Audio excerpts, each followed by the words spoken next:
Continuamos en Cae la Noche. Como dijimos en la parte introductoria, la publicación de los informes de estabilidad financiera, el primero correspondiente al año pasado, 2022, y el segundo al periodo enero-septiembre del año 2023, es una muestra de cómo la estrategia de coordinación macroeconómica liderada por el Banco Central ha podido contrarrestar la inflación, llevarla al rango meta de 4%, más o menos un 1%, y además en coordinación con el Ministerio de Hacienda para los subsidios y poder contrarrestar la inflación, como dije anteriormente, le permitió, una vez llevada la inflación al rango meta, pues hacer este programa de estímulo monetario que permitió financiar a los sectores productivos en momentos muy difíciles, porque lógicamente con el aumento de la tasa de política monetaria se resintieron algunos sectores de la economía, como es el caso de la construcción, que son muy sensibles al tema de la tasa de interés. Entonces las decisiones de consumo e inversión se han visto afectadas y se proyecta un crecimiento en el entorno al 3% por debajo del crecimiento potencial de la economía. Sin embargo, cuando uno mira los principales indicadores macrofinancieros de nuestro país, se va a dar cuenta de que las entidades de intermediación financiera, le hace los bancos, están con niveles de capitalización muy por encima de lo que se exigen en las normas prudenciales y no se vislumbra ningún elemento de vulnerabilidad de estas instituciones de intermediación financiera en el corto plazo. Además, los niveles de patrimonio de estos bancos superan los 387 mil millones de pesos, es decir, 5.7% del Producto Interno Bruto. Todos estos informes tienen un elemento esencial, que los vamos a ver más adelante, pero se los adelanto, que son las pruebas de estrés que se hacen para ver, sobre la base de distintos escenarios, cómo los factores, digamos, los elementos macroprudenciales reaccionan a factores externos. Y lógicamente, en el tercer bloque vamos a ver los resultados de estas pruebas de estrés que permiten proyectar la fortaleza, por así decirlo, y la resiliencia que ha mostrado nuestro sistema financiero gracias a políticas monetarias y financieras adecuadas diseñadas desde el Banco Central y obviamente a través o en colaboración con la Superintendencia de Bancos de la República Dominicana, de la cual su máximo o su representante, el superintendente, es miembro ex oficio de la Junta Monetaria. O sea que es un mismo cuerpo colegiado que dirige la parte monetaria y financiera. Quien lidera o quien preside la Junta Monetaria es el gobernador del Banco Central, el licenciado Héctor Valdés Albizu, y el superintendente de bancos es nuestro querido amigo Alejandro Fernández Whitbell, también un conocedor a profundidad de todo lo que pasa en el sistema financiero y una persona conocida también por su experiencia en todo el tema de educación financiera en nuestro país. Pero vamos a ver un poco el escenario internacional que sirvió de base para el análisis fundamentalmente del informe enero-septiembre de este año, que es el más actualizado. Pero vamos a ver para que ustedes puedan dimensionar lo difícil que es hacer política monetaria y financiera en medio de un panorama internacional,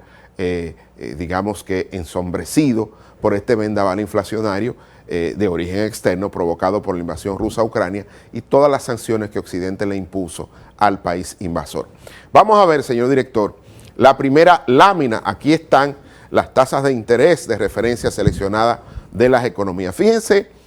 la que está en color naranja, que es la tasa de los fondos de la Reserva Federal de los Estados Unidos, que actualmente se encuentra en 5.25%, entre 5.25 y 5.50%, la que ha reaccionado más rápido, la que ha crecido más rápido. Y el Banco Central de la República Dominicana pues tenía que hacer los ajustes necesarios para mantener el diferencial de tasas de interés en función del riesgo país. Es decir, como nuestro país o nuestra economía es más riesgosa que la de Estados Unidos, pues lógicamente tiene que haber una tasa de política monetaria acorde a esa realidad. Si en Estados Unidos está en 5.25, bueno, en República Dominicana la tasa de política monetaria del Banco Central está actualmente en 7.25. Las demás tasas están ahí, como usted la puede ver, de Canadá, de la Eurozona, de Australia y del Reino Unido. Ahí están las tasas de política monetaria o las tasas de referencia de las economías, y fíjense que la que está más alta es la tasa de interés de la Reserva Federal de los Estados Unidos, que de alguna manera es la que marca la tasa de interés a nivel internacional, y como está República Dominicana, tiene al socio comercial más importante, Estados Unidos, pues esa es la que tiene que seguir de referencia a la hora de trazar una estrategia en materia monetaria y financiera. Vamos a seguir, señor director, con este análisis de este informe de estabilidad financiera de nuestro país. Fíjense aquí el PIB real de la economía mundial, y cuando vemos en el caso de las economías de Asia emergente y en desarrollo, han tenido crecimientos más altos. Cuando miramos América Latina y el Caribe, que es donde estamos nosotros, fíjense cómo el crecimiento ha ido variando. En el 2022, que es esa franja verde, un poco más alto.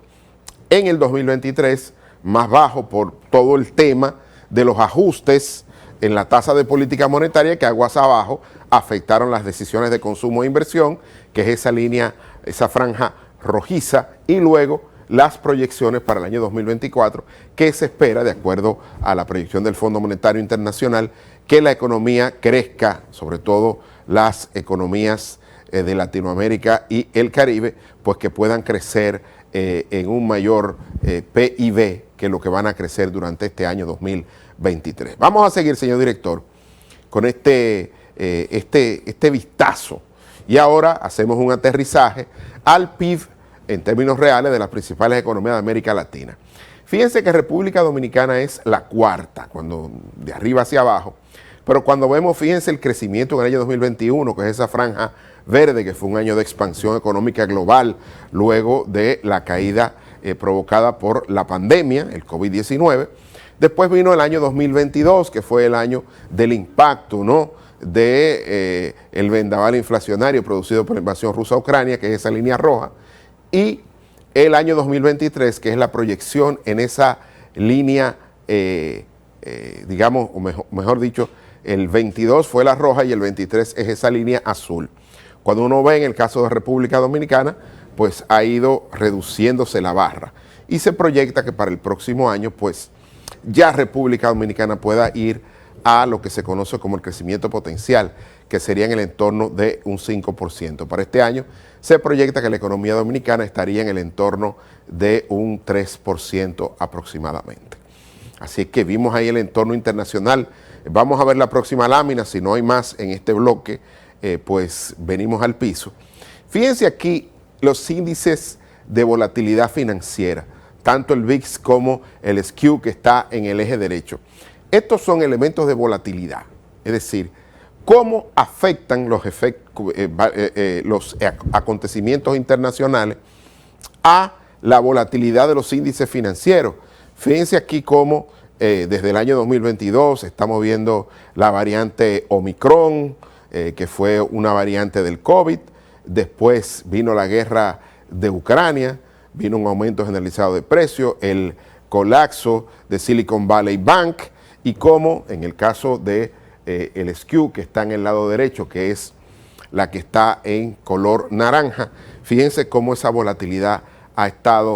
se ha reducido con relación al año pasado, en este año 2023, pero todavía sigue siendo alta. La del VIX,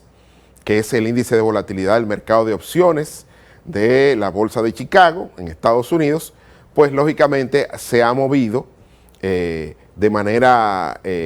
digamos, hacia la baja, no tiene tantas variaciones, porque el SQ es el índice de riesgos potenciales y mide el riesgo de cola percibido por el índice del S&P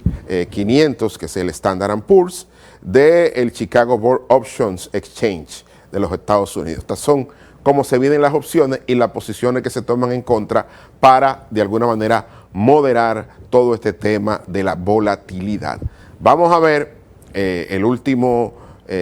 última lámina de este bloque, señor director, para ver cómo han estado los índices bursátiles. Fíjense que los índices bursátiles han estado al alza y esto tiene que ver con que de alguna manera han ido refugiándose, sobre todo en el caso del Nikkei de Japón, que está en el eje derecho. Fíjense que el Nikkei ha estado por encima de los 30.000 puntos y lógicamente otros, como en el caso del DAX alemán, que también está en el lado derecho, solo ha estado pues, en el entorno de los 15.000 puntos. Sin embargo, cuando uno mira el S&P 500, que está también, digamos, por debajo de los 10.000, pero lógicamente todos han estado relativamente al alza en este año 2023, porque lógicamente ha habido mucha volatilidad y sobre todo cuando digamos que estos aumentos en la tasa de política monetaria pues han hecho que muchos inversionistas se vayan a todo el tema de la renta variable, ¿no? Porque cuando uno miraba en términos reales, pues los rendimientos de los instrumentos, digamos, de renta fija estaban dando retornos reales negativos, los previos a todo este conflicto de esta invasión rusa a Ucrania, y aquí estamos viendo cómo se estaban comportando los índices bursátiles, fundamentalmente los de renta variable. Vamos al piso, señor director. En este contexto, en este entorno, imagínense lo difícil que es tener o mantener o dictar normas para un mercado financiero o un sistema financiero como el nuestro, donde tú tienes que corregir tantas cosas. Aumentar la tasa de política monetaria implica aumentar la tasa de interés, aguas abajo, y eso afecta las decisiones de consumo e inversión, porque usted que me está viendo que tiene un préstamo hipotecario, un préstamo de vehículos, cuando le suben el interés que usted tiene que pagar por la deuda adquirida por estos instrumentos financieros, pues lógicamente usted reduce la capacidad de compra de otras actividades. Entonces se reduce las decisiones de consumo e inversión. Si usted va a hacer un viaje con la familia completa, a lo mejor lo pospone, o si lo hace con una parte de la familia, no con toda, pero lógicamente se ve que el consumo se reduce y eso es lo que hemos estado viendo, porque el crecimiento económico de nuestro país va a ser menor, va a estar en el entorno de un 3% por debajo del crecimiento potencial de la economía, pero ojo, este es un año que va a quedar en la historia económica dominicana, porque aún creciendo por debajo del producto potencial, estamos generando empleo. Y cuando hablo de generar empleo, estamos hablando que el empleo ha crecido, fundamentalmente el empleo formal, explicado fundamentalmente por los sectores vinculados a la economía internacional o al comercio internacional. Me refiero al tema de la zona franca, al turismo fundamentalmente, también a todo el tema de inversión extranjera que viene del sector turismo, minería, telecomunicaciones y demás, que de alguna manera se está viendo cómo son el principal motor del crecimiento económico de este año. Ni hablar de el crecimiento de nuestro socio comercial, Estados Unidos, por encima de lo que originalmente se había estado proyectando, y eso va a generar que las remesas familiares superen los 10.000 millones de dólares durante este año 2023, y eso lógicamente que apoya todo el tema del consumo a nivel doméstico, porque la mayoría de las remesas se utilizan para temas vinculados con el consumo. Así es que vamos a la pausa y vamos a seguir con este análisis del informe de estabilidad financiera enero-septiembre de 2023 y volvemos entonces con los principales indicadores del sistema financiero dominicano.